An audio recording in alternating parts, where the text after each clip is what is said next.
I'm from Port-au-Prince, Haiti. Not living there anymore, though? Nah, I stay in Miami, Florida now. How old were you when you made that move? I was 8 years old.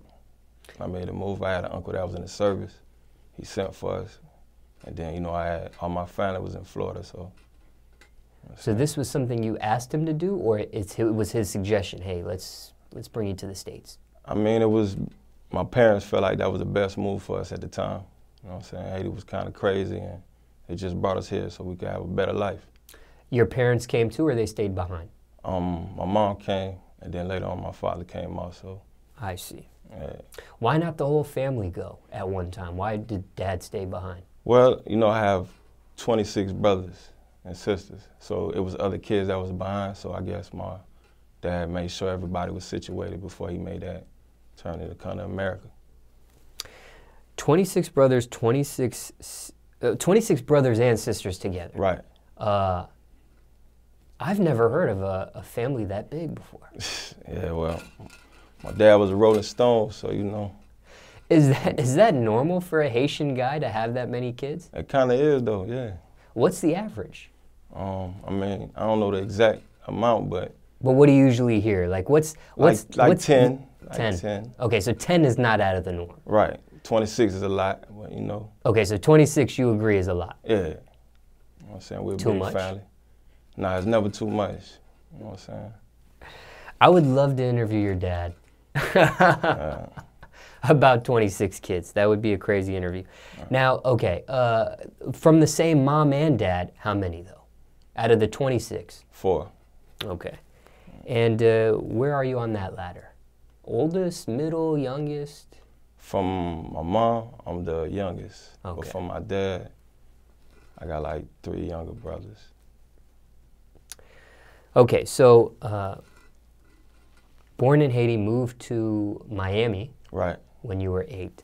How easy or tough was that transition for you?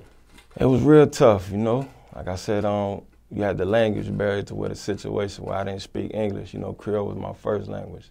And then, you know, like I said, coming from Haiti, it wasn't like my parents told me about it or I seen on TV. I'm from there. So, you know, bringing that culture over here at first, when you're different, you know what I'm saying, people don't like that. So, you know, it was a transition. I had to get used to it and adapt.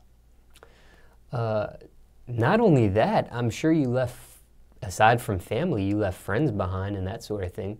Right. I know when kids are real young, losing friends, especially ones they've grown up with, that can be traumatic for some people. Yeah. Was that a big deal for you back then or not really? I mean, I moved around a lot, you get what I'm saying? And one of my oldest brother that I was closest to, his thing was every time we moved, whatever neighborhood it was, you know what I'm saying, we're basically put down, you know what I'm saying? So it wasn't really, at a young age, it wasn't really about making friends. It was about, you know what I'm saying, just letting everybody know what time it was with us. I see. How long before it took, and I don't know if you can remember these details, how long was it before you were able to grasp that English language? I mean, within being here and just going to school, eventually I picked it up. You know what I'm saying? I don't know the exact time or nothing, but you know what I'm saying? So you lived with your uncle? Yeah, for a little while. Too. Okay. Yeah. And your mom came with you right away? Yeah, okay. She came right away. Okay, okay. Yeah. How long before your dad entered the picture? It was a couple of years that went by. Okay. Like I said, my uncle was in the service, so he was stationed out there in Cali, in Inglewood, and then eventually we came down to Florida. Now, was it a certain part? Okay, so you moved around a lot. A lot. Yeah. Are we talking about while you were in Haiti, or are we talking about while you were like in South Florida? Now, once I left Haiti, like I said, my uncle, he was in the service. Ah. So at first he was stationed out there in Inglewood. That's where we first came in. And then from there, moved to Miami, Florida, because we have a lot of family in Miami. I see. Englewood, California. Right. Okay, okay, okay. Yeah. So how long were you in Englewood before you actually came to Miami? Elementary school. Oh. You know what I'm saying? All through elementary school, went to Highland Elementary out there, and then came down here to Miami. I see. And been there ever since? Yeah. Certain part of Miami you rep? Down south. That's what we rep, man. Down south is basically from exit 1 all the way to South Miami, you know what I'm saying? The other side of the bridge. Now, growing up in Haiti, growing up in South Florida, paint that picture for us. I understand the tough time, the language barrier, this, that, and the third, but just growing up, I mean, up until 8 years old in Haiti, and then the rest in Miami, South Florida, what was that? Paint that picture for us. What were the differences, similarities, that sort of thing for you? Yeah, I mean, in Haiti, you know, it was kind of wild, you know what I'm saying, growing up or whatnot, and just as far as coming to Miami, it was just like a transition, just learning, you know what I'm saying, a new culture, just that type of thing. And it wasn't, you know, like I said, first coming here, we was different, so, you know, sometimes people didn't like you for whatever reason, you get what I'm saying? And, you know, me and my brother, we always got into it because I know we wasn't really no laid down type of people, you get what I'm saying? So we always stood our ground and ended up getting into a lot of fights. You were the aggressor or defender in these fights? I mean, you pretty much had to defend yourself. You know what I'm saying? I don't know, Miami's not really laid back tight, you know, Miami is what it is, so if you don't come out right, you know how that go. When you were in Haiti, was it, did you grow up in poverty? Did you grow up in a struggle? Yeah, we had hard times in Haiti, you know what I'm saying? Growing up, we seen a lot of struggles, but, you know, my mom always made sure, you know, made ends meet and try to get us the best life as possible. And she felt like we'd have a better life over here in America, you get what I'm saying? When you came to America, was it still poverty and a struggle, or were you, I mean, level up? It was struggles at first. You know, you in a new situation, you don't know what to expect, you get what I'm saying? And, you know, she had to work 3, 4, 5 jobs trying to make ends meet, you know what I'm saying? She wasn't able to be around as much.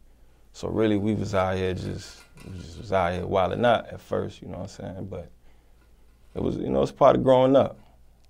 When Dad came over, did the wilding out stop or lessen? Nah, I mean, it still stayed how it was. Still wild out regardless, you know what I'm saying? And then my father passed away when I was young anyway, so. Yeah. Sorry to hear that. It's all good. How old were you when he passed, and what did he pass away from exactly? I was 15 when he passed away. He had, he died of illness. You know what I'm saying? He had cancer, I think. You know what type exactly? No, I'm not sure. That can be pretty tough for a teenager. Yeah. I'd like to delve into that in a little bit, but as far as growing up with the struggle and that sort of thing, what was the I guess the bottom point? Because different people have different definitions of struggle. What your struggle might be to somebody else might be, hey, he didn't really struggle like that, and vice versa, right? But for you, what was the bottom point? It couldn't get any worse than this point. Well, I mean, the hard times, like I said, just being in the projects and struggling and just seeing different struggles and not understanding why we don't have and other kids do have, and going to school and, you know, people picking, looking at your shoes, saying certain things. You just knew you didn't have what everybody else had. You know what I'm saying? So it just made you work harder to get that. As tough as that struggle can be that you mentioned and described, what was the most positive thing that you experienced out of all that? There was a bottom point, but right. what was the top point for you? The top point was even through all the rough stuff. Up until this point now? Well, we're talking about your youth.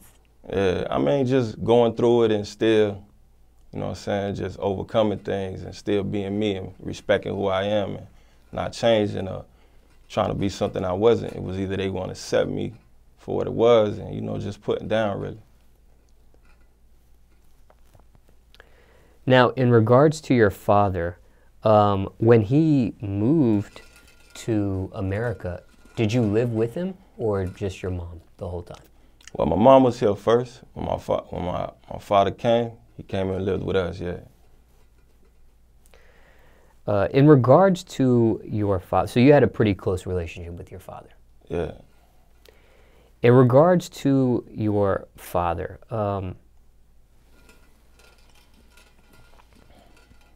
how'd you find out he had passed away? I mean, we watched him get sick, you know what I'm saying? And he used to go to the hospital a lot, and just, you know, seeing him going through what he was going through towards the end, and then eventually, you know, he passed away. So it wasn't like we had to, we seen him go through what he was going through, you know what I'm saying? So this was not a surprise. It was inevitable that he was eventually gonna go. Nah, like we seen him little by little. Did they catch the cancer too late? Is that what it was? Yeah, they caught it too late. So. Now, how did you cope with that? How did you cope with the death of your father? I mean, I just, you know what I'm saying, I blocked it out, man. I took it for what it was, and I mean, it was hard to take, you know what I'm saying? But I never really spoke about it too much. This is the first time I'm really speaking on it this much, you know what I'm saying? Even at 15, you're still a young kid. Did you have any help of a counselor? Was there any therapy dealing with his death for you? Nah, it wasn't no counseling or nothing, but I just got into more trouble and more things, and like I said, I kept a lot of anger and stuff like that to myself. So I was a, you know what I'm saying, closed person, so I didn't really put nobody in my business like that. Do you think that would have helped you back then? If Yeah. if you had a chance to speak to a counselor or had some sort of therapist? Yeah, I mean, it probably would have helped, you know? Probably would have helped in that situation, but. You attended the funeral? Yes, I did. Was that your first funeral you ever attended? It wasn't my first funeral, but, you know, this was my dad passing, so it was kind of tough. The toughest one? Yeah. What do you miss the most about your father? Could be a variety of things, but what do you miss the most? I mean, he was a respected man. He spoke over 10 languages, you know what I'm saying? He was real intelligent. He always taught us a lot of things. So, if anything, I just miss the talking to him and just getting the insight and knowledge from him. 10 languages? Yeah. Can you even remember what he spoke? Nah, I just know he always had books, different, you know, books from different countries that he traveled. I know he spoke German, French, Creole. He spoke a lot of languages, so, you know, he was an educated man. Favorite memory of your father? Favorite memory? Yeah, those are some things you miss about him, but do you have a specific memory that's your favorite of your father? Specific memory? Yeah.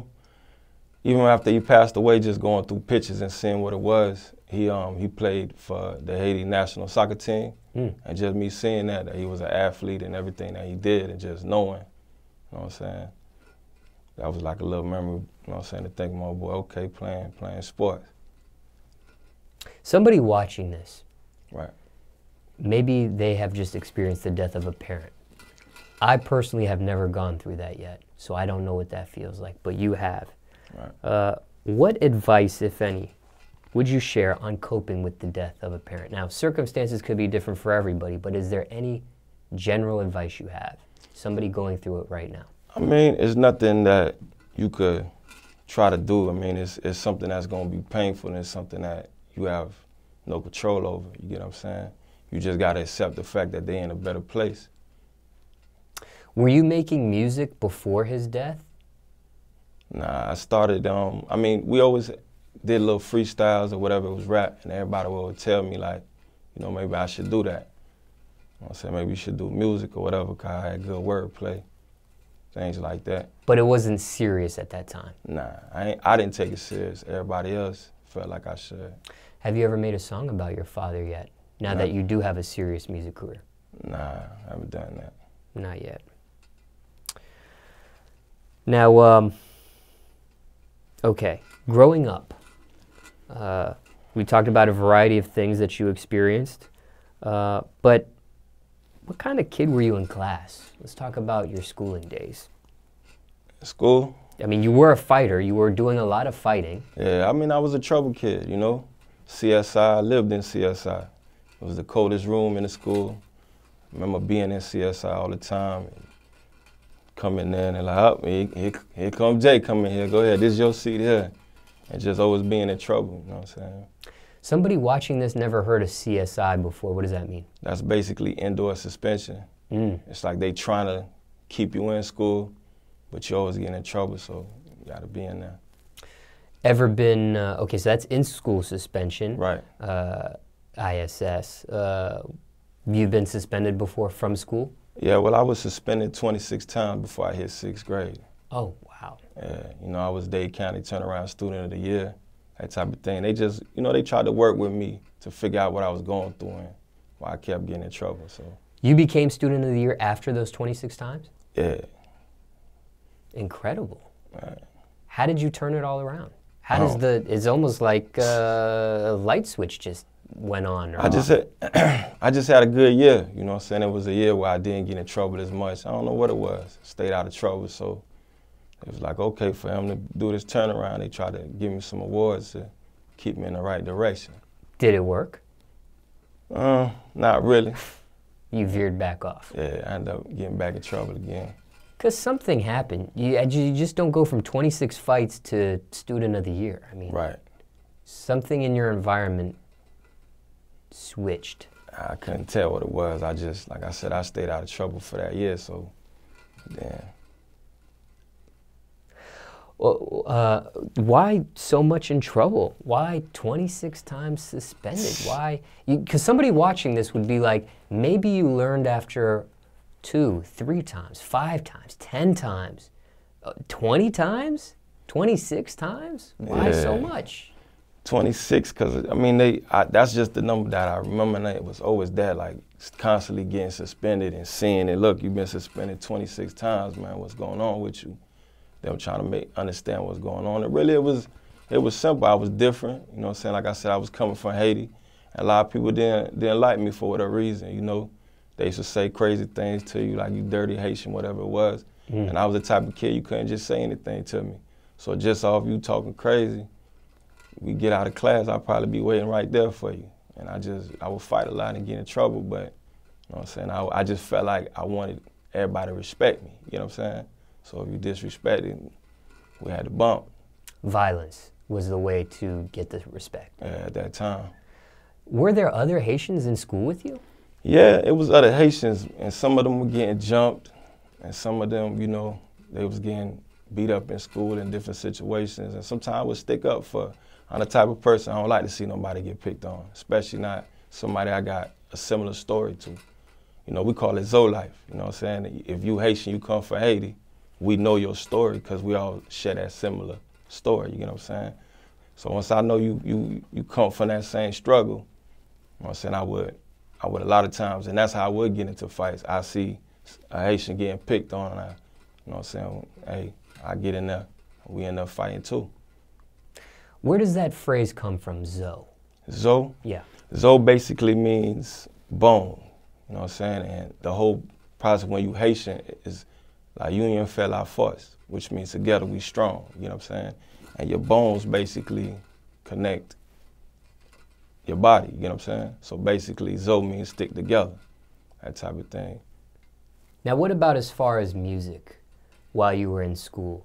I know at 15 you had mentioned your father passed away. Right. And you weren't really taking music serious, but you did like freestyle stuff? Yeah, we was a freestyle in the halls or whatever it was, and people would be like, "John, that's tight, you should try to, you know what I'm saying, go record something." So how young were you rapping in school? How young did that start? Like about 14, 15. You did the freestyle thing, battled other classmates? Were you into that? Nah, I wasn't really into the battle or whatever. What we would do is just everybody would get together and say a beat playing and we just start rapping and vibing, that type of thing. What about talent shows? Ever done a talent show growing up? Yeah. I mean, as I got more into the music, then I started doing different things and, you know what I'm saying, getting a good response from the crowd and people liking it or whatnot. How'd you fare in those talent shows? I did pretty good, actually. And then at the end of the day, it was a studio that we used to go to in Richmond Heights on Tyler Street called Demo World. And it was a guy, Kurt, you know what I'm saying? He kind of was like, you should, you know, come in here and record some stuff and put some music out, because he was hearing that, you know, people was telling him that, you know what I'm saying, I was tight or whatnot. And when we recorded the songs we did, we would go out there and put them on CDs and go out there and hustle them and sell the CDs. And different things led us to different places where we was doing shows. And then I started getting paid doing it. What about pep rallies? Ever performed at a pep rally before? Nah. You did get into a lot of trouble. Right. It then ceased. You became Student of the Year. Right. And then you got back into the trouble again. Yeah. Were you able to graduate high school, though? Yes, I did graduate. I finished school, got my diploma, everything else. You know what I'm saying? I even did a little bit of college, too, Miami-Dade, tried out a few things. You know what I'm saying? Did you enroll into college right away after high school was done, or did you take a break and then go further the education after that, or what? Nah, just as soon as I graduated, I just, you know what I'm saying, tried it out. When you did the school thing, no scholarship. No scholarship, nah. Did you have a grant, FAFSA, you had to pay out of pocket? Financially, how did you? Financial aid. Oh, financially. Yeah. Yeah. Now, why that college? Why did you try that one? It was it was local, you know what I'm saying? It was just, wanted to try something out. Does that school equal to its reputation? Like, what you mean? Every school has a reputation. Right. Did it equal to the reputation that people say, hey, this is what this school is known for, or this happens at this school? Did it fall into that reputation? I mean, it didn't really have no reputation to me. It wasn't no shit. Like I said, it was a school that was local. Went there, applied, got a couple classes and tried it out. It just wasn't my thing. You dropped out. Yeah. Dropped out, when you say this is not my thing, what do you mean by that? Like school is not your thing? You were making money doing other things, so you didn't need it? Well, financially, you couldn't afford it? No, I mean, it wasn't a financial thing. You know, around that time, I kind of was getting money up anyway. It was more like I tried it out for a semester or two, and it just wasn't for me. I was into other things. Was this your parents pushing you to further the education? Basically. Okay. You know what I'm saying? Haitian mama stressing, oh, you should go get the education and be a doctor, a lawyer, that type of thing, you know. Schooling is very big in the Haitian culture. Yeah. They always push for you to go to school and get your education. When you decided to drop out, you dropped out as a freshman? You could say, like, one semester. I went one semester, okay, yeah, so freshman year. Tried it out and then it wasn't for me. Okay, so being that school is huge in the Haitian culture, how did your mom respond to that? What was her reaction to you dropping out? I mean, she wanted me to go back to school and, you know, finish my education. You know, that was something they talked about a lot. You know, you could do something with your life and become a doctor or something like that, but that wasn't my thing. Now, when you did do the college thing, were you rapping more serious at that point while you were doing the college thing? Well, the whole time that I was going out there. Because you were starting to get paid for stuff. Right. But that doesn't mean you took it serious. Did you take it serious at that point? At that point, I was just trying different things, you know, just seeing what it was. And then, like I said, once I started making money doing other things, I just wasn't interested in that no more. Not making money from music, it was the streets. Pretty much, basically. When it comes to the streets, street activity, right? How young were you when you started doing that stuff? Like 14, 15. So you were rapping, doing street stuff, and you were in school at the same time. Yeah. What type of street activity are we talking here? I mean, hustling, getting money. Were you influenced? Were you peer pressured? Nah. Was it greed? It wasn't like, it was my curiosity? It was just, I had an older brother, and he was the man.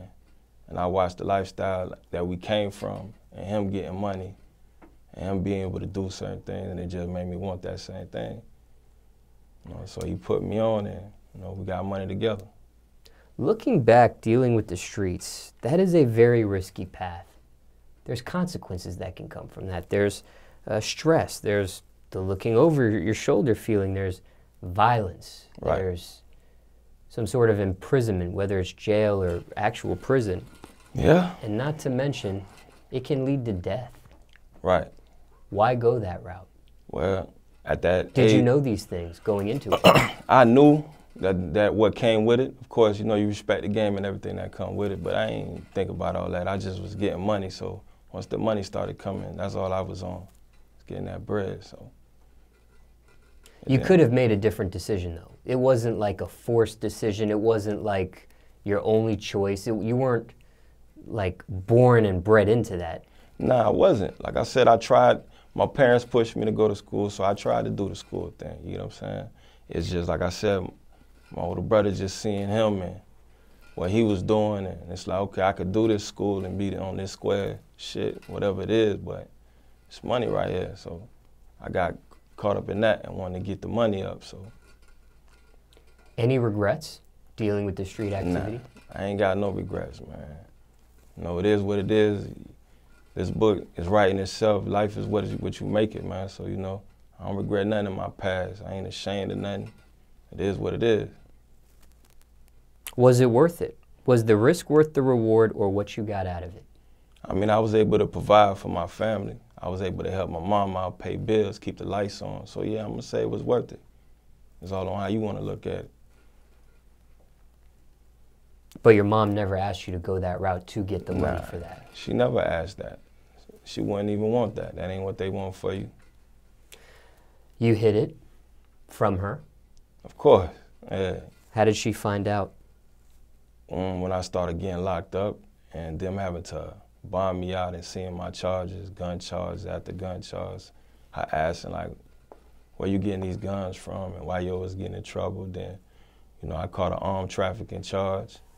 And then that's when it hit her, like, okay, this what you doing. These charges happened as a juvenile or as an adult? As, you know, just pretty much throughout my life, while I was a juvenile and while I was an adult. Your parents already knew of your brother doing this street activity before you? Yeah, because he was getting in trouble too. So were they surprised when they found out you were getting involved into it? Yeah, they were surprised. You know what I'm saying? With that strong Haitian culture, what was your mom's response? She didn't like it. She said I was embarrassing her and I should be ashamed of myself. That's not what she brought us here for and that type of thing. But you know, like I said, we were struggling a lot and it stopped the struggle, you know what I'm saying, to be able to provide. And you know what, Mom, I know you're working 3-4 jobs trying to make ends meet, that type of thing. Well, okay, here goes some extra money, we can take care of a few things, you know what I'm saying, that type of situation. You did finish school, though. You did graduate high school and tried college. Right. Some people, when they're very young and they're getting money and it's coming in, it's fast, they quit going to high school. Right. I've done several interviews where people, they do their thing in the streets. Hey, what do I need to go to school for? Why do I need to go to school for? I never was a follower. I'm different, you get what I'm saying? I'm the type of person, I'm gonna give everything a try, you know what I'm saying? I don't care what's cool and what's not cool. If I would've went to school and it would've been that for me, and I would've seen a situation to put myself in a better atmosphere, whatever it is, I would've did that. But like I said, I tried everything, and when I realized that wasn't for me, and at that time I was getting money doing other things, so I just made that decision then. Now, somebody watching this, maybe they're around the same age as you just described. Right. 1 foot in school, 1 foot in the streets. Right. And circumstances could be different for everybody. Right. But is there any general advice you have to somebody watching this right now, 1 foot in, 1 foot out, just like you were at one point in your life? I mean, you know, you gotta do what's best for you. You know what I'm saying? I can't pass judgment and tell somebody what not to do and what they shouldn't do. You know what I'm saying? Because I did it myself, so it's whatever's best for you and what works for you. Just whatever it is, just accept what comes with it, all the consequences and the benefits that come from doing that. You know what I'm saying? Everybody find their own avenues and what they want to do.